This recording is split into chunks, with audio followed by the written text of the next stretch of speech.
Welcome to our channel. Today we how to set up Apollo client with GraphQL for mobile apps, complete guide step by step clearly.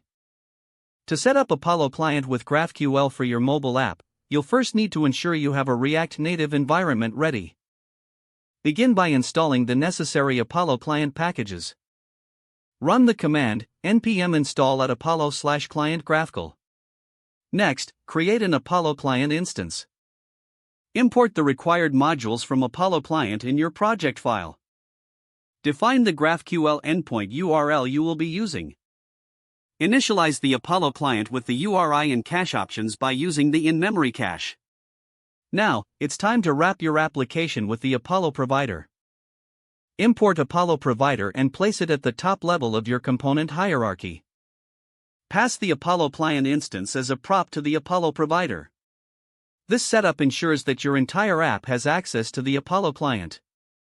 After setting up the provider, you can now create your queries. Start by defining a GraphQL query using the GQL tag. You will need to import GQL from the Apollo client package. Once you have your query defined, create a functional component to execute this query. Use the useQuery hook from Apollo client in your component. Pass your defined query to the useQuery hook.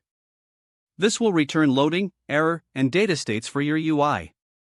Next, implement a conditional rendering based on these states. If loading is true, display a loading spinner or message. If there's an error, provide feedback to the user about the problem. Once data is successfully fetched, display it in your component. Now, if you plan to mutate data, you will need to set up a mutation. Define a GraphQL mutation using the GQL tag, following similar steps as your query. Use the useMutation hook within your component to handle the mutation. Pass the mutation defined earlier to the useMutation hook. Implement the functionality to call the mutation, typically through a button or form submission. Handle the response to update your UI accordingly. Don't forget to like this video and subscribe to our channel for more step-by-step tech guides.